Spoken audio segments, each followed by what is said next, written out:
Hi friends, welcome to Bharati's kitchen. ఈ వీడియోలో చాలా టేస్టీగా ఉండే ఇన్స్టెంట్గా ప్రిపేర్ చేసుకోగలిగే ఒక హెల్తీ హల్వా రెసిపీని ఎలా ప్రిపేర్ చేసుకోవాలో చూపించబోతున్నాను.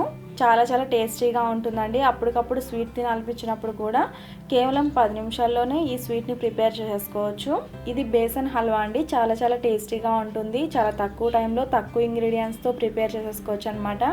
చాలా సాఫ్ట్గా ఉంటుంది, చాలా టేస్టీగా కూడా ఉంటుంది. సో ఈ రెసిపీని ఇప్పుడు ఎలా ప్రిపేర్ చేసుకోవాలో చూపిస్తాను. లేట్ చేయకుండా రెసిపీని స్టార్ట్ చేసేద్దాము. ఫస్ట్ ఈ బేసన్ హల్వా కోసం మనం బెల్లాన్ని తీసుకోవాలి. 3/4 కప్ వరకు బెల్లాన్ని తీసుకోవాలి. ఇది 1/2 కప్ అనమాట. ఫస్ట్ ఇక్కడ నేను 1/2 కప్ వేస్తున్నాను. నెక్స్ట్ ఇది 1/2 కప్లో సగం వరకు వేస్తున్నాను అనమాట. అంటే ఇక్కడ మనం 3/4 కప్ వరకు బెల్లాన్ని వేసాము.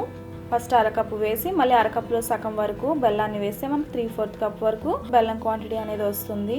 సో ఈ బెల్లం బాగా వాటర్లో మిక్స్ అయ్యేంత వరకు కూడా ఇలా బాగా మిక్స్ చేసుకోవాలి. సో వాటర్లో బెల్లం బాగా మిక్స్ అయిపోయింది కాబట్టి ఈ వాటర్ని ఇప్పుడు స్ట్రైన్ చేసుకోవాలి. బెల్లంలో ఏమైనా డస్ట్ పార్టికల్స్ ఉంటే మనకి స్ట్రైనర్లోకి వచ్చేస్తాయి. సో ఇలా బెల్లం వాటర్ని బాగా స్ట్రైన్ చేసుకున్న తర్వాత ఇందులో కొంచెం ఫుడ్ కలర్ వేసుకోవాలి. ఫుడ్ కలర్ చాలా తక్కువ వేసుకోవాలండి. చిటికెడంటే చిటికెడే వేసుకోవాలి. ఇది కేసర్ ఫుడ్ కలర్ అండి. ఇది మార్కెట్లో మనకు దొరుకుతుంది. లేదంటే మీరు ఎల్లో ఫుడ్ కలర్ కూడా యూజ్ చేసుకోవచ్చు. ఈ ఫుడ్ కలర్ వేయడం వల్ల మనకి హల్వా మంచి కలర్లో కనిపిస్తుంది అనమాట. లేదంటే మీ దగ్గర కుంకుమ పువ్వు ఉన్నా కూడా యూజ్ చేసుకోవచ్చు. కుంకుమ పువ్వు లేకపోతే ఇలా మీరు కేసర్ ఫుడ్ కలర్ అని బయట మార్కెట్లో దొరుకుతుందండి, అది కూడా యూజ్ చేసుకోవచ్చు. సో ఫుడ్ కలర్ వేసిన తర్వాత ఇలా ఒకసారి మిక్స్ చేసుకుని దీన్ని పక్కన పెట్టుకోవాలి. నెక్స్ట్ ఒక ప్యాన్లో గీని వేసుకోవాలి. ఇక్కడ నేను 3 టేబుల్ స్పూన్స్ వరకు గీని వేస్తున్నాను. నెయ్యి కొద్దిగా వేడిగా అయిన తర్వాత ఇందులో కొద్దిగా జీడిపప్పు పలుకులు కూడా వేసుకుని గోల్డెన్ కలర్ వచ్చేంత వరకు కూడా ఇలా ఫ్రై చేసుకోవాలి. డ్రై ఫ్రూట్స్ని ఎప్పుడు కూడా లో ఫ్లేమ్లోనే ఫ్రై చేసుకోవాలండి. ఇలా కంటిన్యూస్గా మిక్స్ చేస్తూ లో ఫ్లేమ్లోనే ఫ్రై చేసుకుంటే బాగా ఈవెన్గా ఇవి ఫ్రై అవుతాయి. ఇవి ఇలా ఫ్రై అయిపోయిన తర్వాత వీటిని కూడా ఒక బౌల్లోకి తీసుకుని పక్కన పెట్టుకోవాలి. నెక్స్ట్ ఇదే ప్యాన్లో 1 కప్ వరకు శనగపిండిని వేసుకోవాలి. శనగపిండి వేసిన తర్వాత లో ఫ్లేమ్లోనే ఇలా కంటిన్యూస్గా మిక్స్ చేస్తూ ఫ్రై చేసుకోవాలి. ఇది ఫ్రై అవడానికి కనీసం 15 నుంచి 20 మినిట్స్ వరకు టైం పడుతుందండి. లో ఫ్లేమ్లోనే మీరు నిదానంగా ఫ్రై చేసుకోవాలి. శనగపిండి సగం ఫ్రై అయిన తర్వాత ఇందులో కొద్దిగా జీడిపప్పు పౌడర్ని కూడా వేసుకోవాలి. జీడిపప్పుల్ని డైరెక్ట్గా మీరు మిక్సీ జార్లో వేసుకుని మెత్తగా పౌడర్లా గ్రైండ్ చేసుకోవాలి. మరీ మెత్తగా పౌడర్ కింద చేయకూడదండి, కొంచెం బరకగానే గ్రైండ్ చేసుకుని 2 స్పూన్స్ కాజు పౌడర్ని ఇందులో వేసుకోవాలి. జీడిపప్పు పౌడర్ కూడా వేసుకున్న తర్వాత ఇలా లో ఫ్లేమ్లోనే మిక్స్ చేసుకుంటూ ఫ్రై చేసుకోవాలి. ఇది శనగపిండి హల్వా కాబట్టి తినేటప్పుడు నోటికి అతుక్కుంటూ ఉంటుంది. సో మీకు అలా ఉండకూడదు అంటే శనగపిండి సగం ఫ్రై అయిన తర్వాత ఇలా డ్రై ఫ్రూట్స్ పౌడర్ కానీ, డ్రై ఫ్రూట్స్లో ఇదనే కదండి బాదం పౌడర్ కూడా యూజ్ చేసుకోవచ్చు. మీరు డ్రై ఫ్రూట్స్ పౌడర్ కానీ లేదంటే రవ్వ ఉంటుంది కదా, మనకి సెమోలినా సూజీ అంటారు, అది కూడా మీరు వేసుకోవచ్చు. ఇలా వేయడం వల్ల మనకి తినేటప్పుడు నోటికి అతుక్కోకుండా ఉంటుంది. శనగపిండిలో పచ్చివాసన పోయి బాగా కమ్మగా స్మెల్ వచ్చేంత వరకు కూడా ఇలానే ఫ్రై చేసుకోవాలి. శనగపిండి బాగా ఫ్రై అయిపోయిందండి. ఇది బాగా ఫ్రై అయిన తర్వాత మనం ఆల్రెడీ కలిపి పెట్టుకున్న బెల్లం వాటర్ని వేసుకోవాలి. బెల్లం వాటర్ వేసిన తర్వాత స్టవ్ని లో ఫ్లేమ్లో ఉంచుకుని ఇలా కలుపుకుంటూనే ఉండాలి. ఇందులో మనం బెల్లానికి బదులు పంచదార కూడా వేసుకోవచ్చు. పంచదార అయితే 1/2 కప్ వరకు సరిపోతుందండి.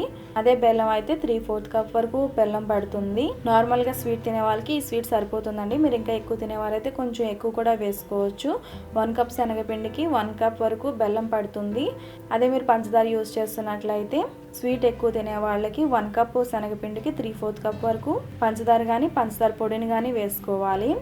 సో పంచదార వేసుకునేటట్లయితే మన శనగపిండి వేగిన తర్వాత పంచదార పొడిని వేసేసి 1/2 కప్ వాటర్లో కొంచెం కలర్ని మిక్స్ చేసుకుని శనగపిండి వేగిన తర్వాత పంచదార వేసిన వెంటనే కలర్ వాటర్ని వేసేసుకుంటే సరిపోతుంది. సో ఇది కొంచెం దగ్గర పడిన తర్వాత 1 టేబుల్ స్పూన్ వరకు నెయ్యిని వేసుకోవాలి. అలానే 1/2 స్పూన్ యాలకుల పొడి కూడా వేసుకుని బాగా మిక్స్ చేసుకోవాలి.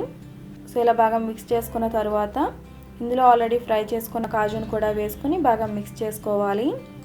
నెక్స్ట్ ఇందులో నేను కొద్దిగా బాదం పలుకులు కూడా వేస్తున్నానండి. ఇది ఆప్షన్, మీకు కావాలంటే వేసుకోవచ్చు, లేదంటే స్కిప్ చేసేయచ్చు.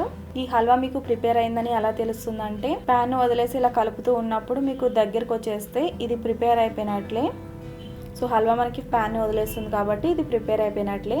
ఇది వేడిగా తిన్నా చల్లగా తిన్నా కూడా చాలా చాలా బాగుంటుంది.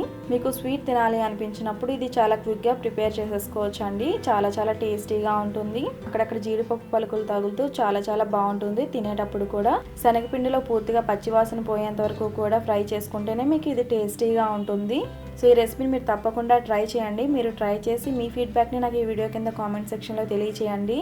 ఈ రెసిపీ మీకు నచ్చితే తప్పకుండా లైక్ చేయండి. రెసిపీ ఎవరికైనా హెల్ప్ అవుతుంది అనుకుంటే ఈ రెసిపీని మీ ఫ్రెండ్స్ అండ్ ఫ్యామిలీస్కి తప్పకుండా షేర్ చేయండి. మరిన్ని రెసిపీస్ కోసం నా ఛానల్ సబ్స్క్రైబ్ చేయండి. అలాగే తర్వాత వచ్చే బెల్ ఐకాన్ కూడా క్లిక్ చేయండి. Thanks for watching.